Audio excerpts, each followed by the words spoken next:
So folks, here we are to tackle the second part of the video. We're going to think in this one about sun bottles dealing with relatively high prices. And we're going to ask ourselves, how will they pick the profit maximizing output? And as we do this, of course, we've got our little friend here who's standing in for Harriet, because Harriet didn't want to be part of the video right now, but I think she's going to come down later. Okay. And we've moved, of course, because the Olympics are on, and so now we're in the dining room. So that's our plan. So what we want to do here is think about the situation of sun bottles and to think about how they'll behave if they're faced with a 15-cent per bottle price in the marketplace, and they can produce any quantity from 0 to more than 20,000. We're going to think about how they can select the output that will get them the very most possible profit. And this means implementing the profit maximizing rule.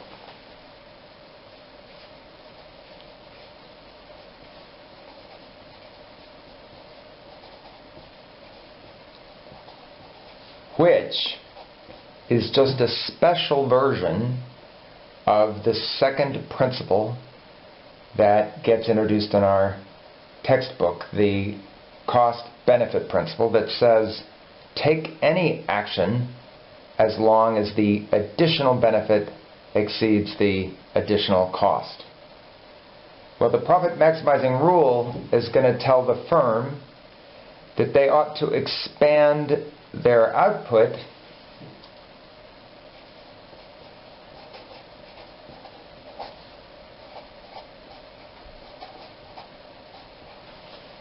as long as the price is greater than or equal to the marginal cost.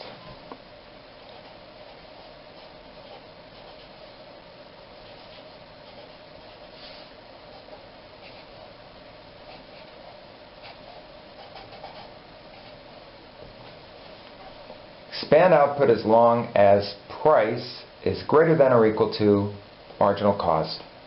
And price, for example, 15 cents a bottle, is of course the additional benefit a firm gets if it produces and sells 1 unit of output. And then the additional cost is the marginal cost. So if the additional cost of producing a bottle is, say, 10 cents, and the price is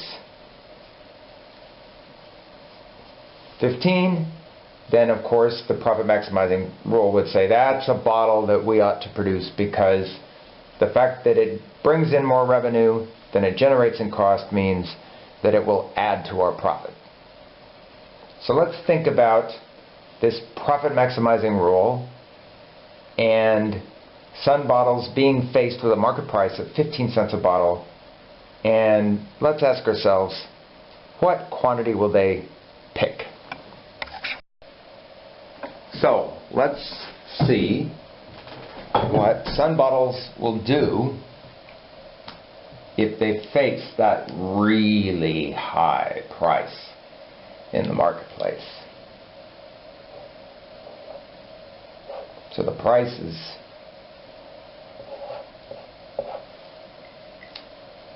15 cents a bottle.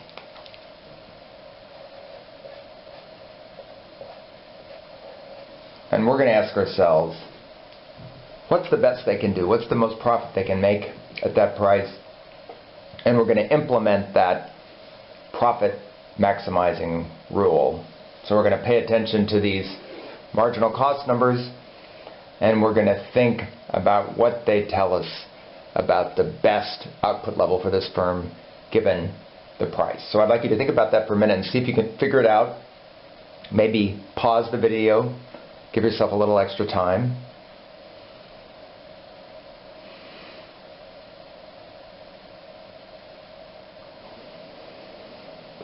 Okay, well, I hope that you picked 21,600 as your output, because as we come down this column, the marginal costs start to rise as the company runs into congestion.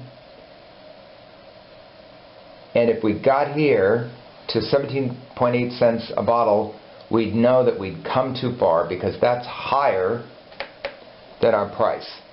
So we'd want to stop at the level of output just before it, when marginal cost is 0.123, and that would give us this quantity here, 21,600 bottles a day.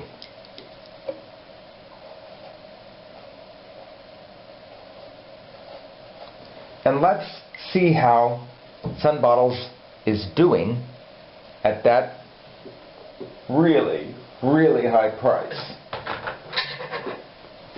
And we can use the shorthand, or the quick version of the profit formula that we worked on in the first part of the lecture, the first video.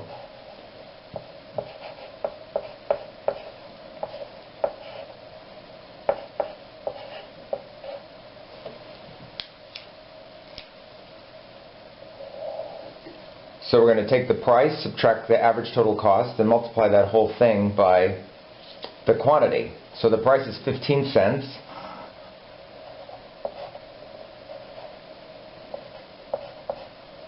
And the average total cost would be in this last column. So that'd be 0.073.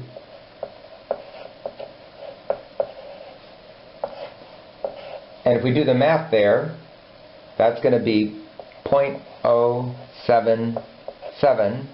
And if you remember, that's the profit per bottle if the price is 15 cents a bottle. So we're going to multiply that 0.077 times the 21,600 bottles, and that's going to give us a very impressive sum, $1,663.20.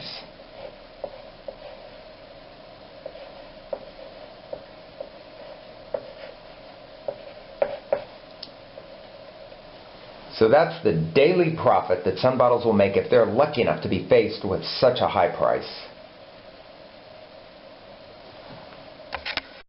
Let's suppose that the market price falls all the way to 7.6 cents.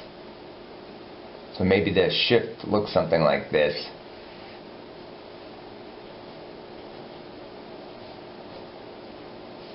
And here's the new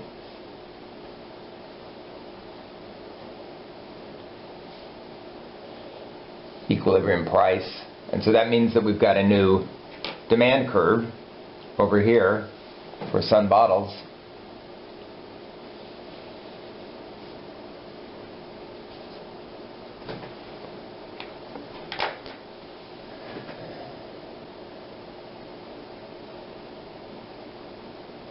And what a shock for them, having feasted on this enormous 15 cents a bottle. They're having to deal with a much tougher situation.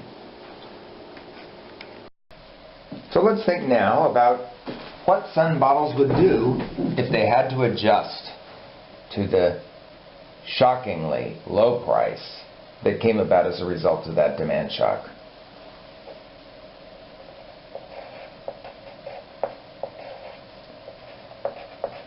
$7.6 a bottle. And like before, you're going to focus on this marginal cost column. And go ahead and do that and pick the output that you think would be the profit maximizing output. And maybe stop the video and think about it for a second if you need to.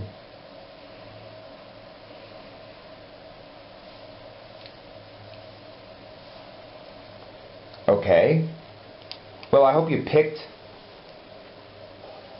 18,600 as your profit maximizing output. If you were simply implementing the profit maximizing rule, you'd come down this column and you'd see that 0.076 is the last marginal cost before they rise above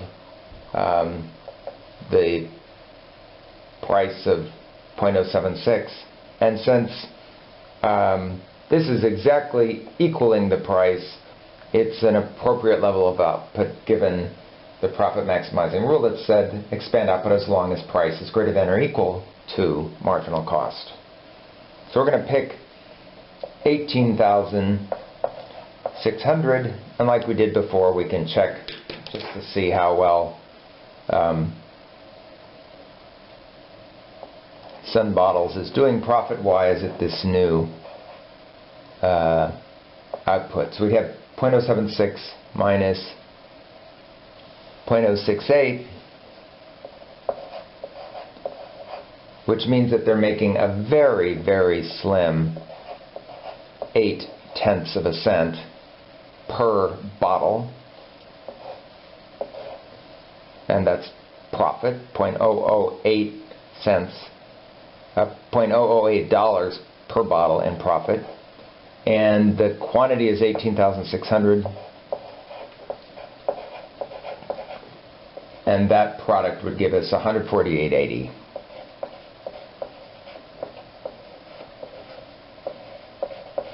So things aren't great, but they're okay. We're at least in the red.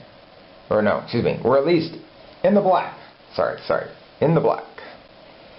We've got positive profits. Okay. So we've thought through a high price and a not so high price using the table with the data that we introduced on Tuesday. Let's think about those same two situations, but using graphs.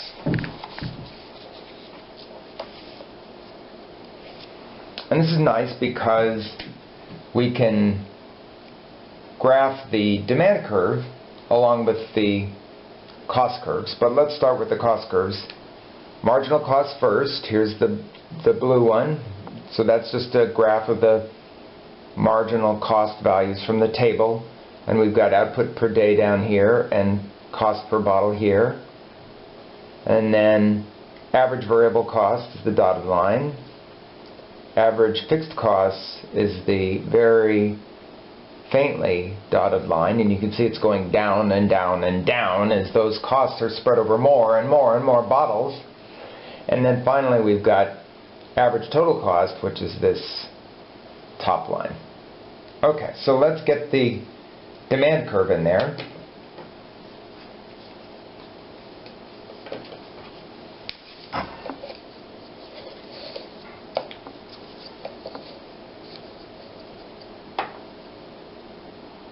Yeah, you're laughing, but this is hard. Don't try this at home. Okay, so that's the first price, and we could also call that D. Call it price 1 or D1, right? Because the demand curve is horizontal at the market price.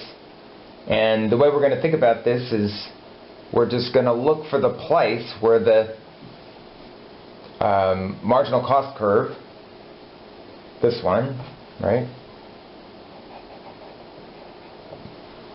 crosses the demand curve. So we're just doing what we did before, but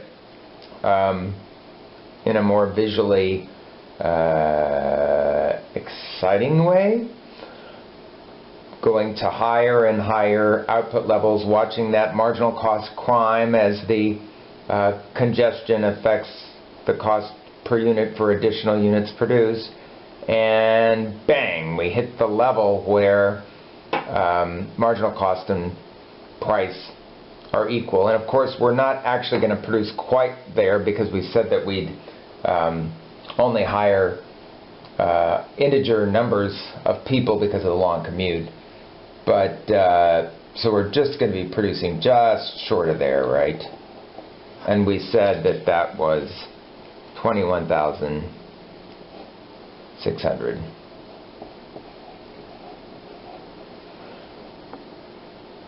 Good. And then if the price falls to 0.076, then we're going to be about here. just slightly over halfway.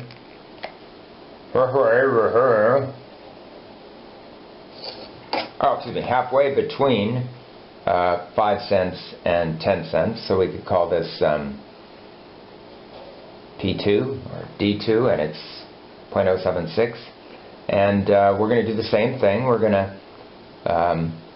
move out along the output axis until the marginal cost line crosses the price, and in this case we know that the answer is going to be exact, so we'll be right there at the crossing point where output is 18,600. Good. Now, maybe that's enough for today. So we'll, for now anyway, we'll come back and think about lower prices and what they might mean, which means that we need to check the shutdown condition, but we'll leave that for the third part of the series. All right.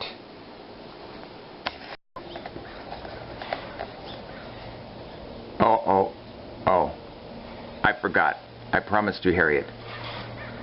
Harriet! Harriet! Come on! Harriet, come on! Harriet! Come on! Here's Harriet as promised.